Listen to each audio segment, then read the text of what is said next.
పేరెంటాలు పసుపు కుంకుమ పొట్లాలు పంచిపెడుతున్నారు చూడండి, వచ్చిన ఎవ్వరూ ఎక్కడా ఓపెన్ చేయరు వాటిని.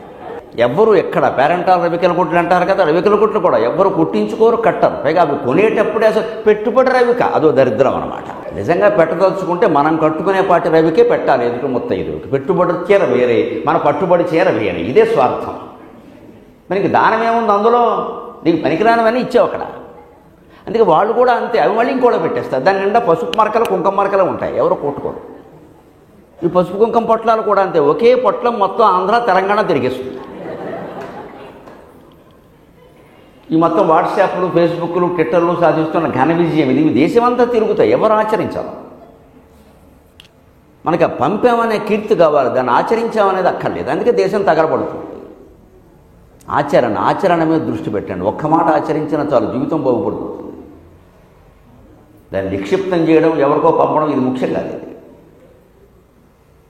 భగవంతుడు తన చుట్టూ పాలసముద్రం ఉన్నా సరే, అందులో శ్వేతద్వీపం, అందున వైకుంఠం, 7 చుట్టలు చుట్టుకున్న ఆదిశేషుడు, ఆయన తెల్లగానే ఉంటాడు, మహావైభవం. ఎదురుగా పాదాల దగ్గర ఎదురుగా లక్ష్మీదేవి, నారద తుంబురుల సంగీతం, దేవేంద్రాదుల యొక్క స్తోత్రపాఠాలు, గరుత్మంతుడు, ఇంత వైభవం ఉంది.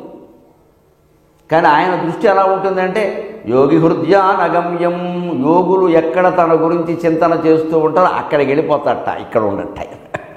ఇదంతా నాకెందుకురా, వీళ్ళంతా గరుత్మంతుడు ఆదిశేషుడు, వీళ్ళందరికీ నెలసరి జీతాలు ఇచ్చుకోవాలి. దాంట్లోకి ఇది గవర్నమెంట్ ఎంప్లాయీస్ లాగే ఇక్కడ కూర్చుంటారు, ఊరికి భజన చేసుకుంటూ. వీళ్ళు నాకు అనవసరం. ఎవడు ఎక్కడ కూర్చుని నన్ను మనసులో స్మరిస్తున్నాడో వాడు నాకు ముఖ్యం. అందుకని ఈయన ఇక్కడ ఉంటూనే ఆయన్ని అనుగ్రహిస్తాడు. అందుకే ఈ ఉన్నవాళ్ళని కాదు ఇక్కడ, ఇదంతా ఊరికే స్తోత్రాల బ్యాచ్, ఇది భజన బ్యాచ్.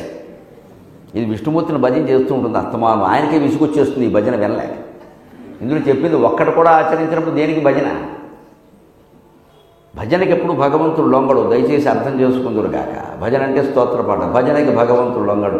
భజనలో నువ్వు దశరథ నందన రామచంద్ర అన్నావు, నువ్వు రామచంద్రుల్లో ఉన్నావా లేదా అది కావాలి. నేను 100 సార్లు అన్నాను, 1000 సార్లు అన్నాను, ఇదంతా నైచంతా కుదిరే పని కాదు. నువ్వు రామచంద్రుల్లో ఉన్నావా లేదా? రామచంద్రుల్లో ఉండడం అంటే పొద్దున్న పట్టాభిషేకం అన్నారు, రాత్రి పిలిచి వనవాసం అన్నారు, 2 సమానంగా తీసుకున్నాడు. అది రామచంద్రమూర్తి. అలాగే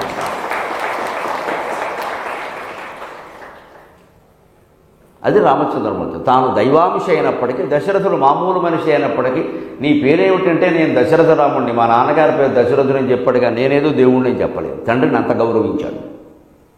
తండ్రి వ్యామోహపరుడైనా 3-4 పెళ్ళిళ్ళు చేసుకున్న ఆయన పెళ్ళిళ్ళన్నింటినీ గౌరవించి 3వ తల్లి మాటకు కూడా విలువించి వనవాసానికి వెళ్ళిపోయాడు. కానీ రామచంద్రమూర్తి నువ్వు నీ పెళ్ళిళ్ళు ఎందుకు చేసుకున్నావని తండ్రిని అడగలేదు. అది ఆయన బాధ్యత కాదు, అలా అడగకూడదు. అది రామచంద్ర అంటే.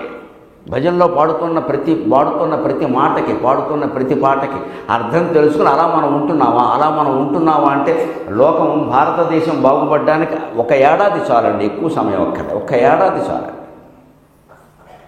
మన ఆసక్తి అంతా ఎక్కడుంటుందంటే ఇంకా బాగా పాడడం, ఇంకా బాగా భజన చేయడం, ఇంకా బాగా చప్పట్లు కొట్టడం, ఇంకా బాగా ఈ సందేశాలు అందరికీ పంపించడం, ఇందు మీదే ఉండదు. అవన్నీ ఆచరించడం అనేది ఎవరికి ఉండదు.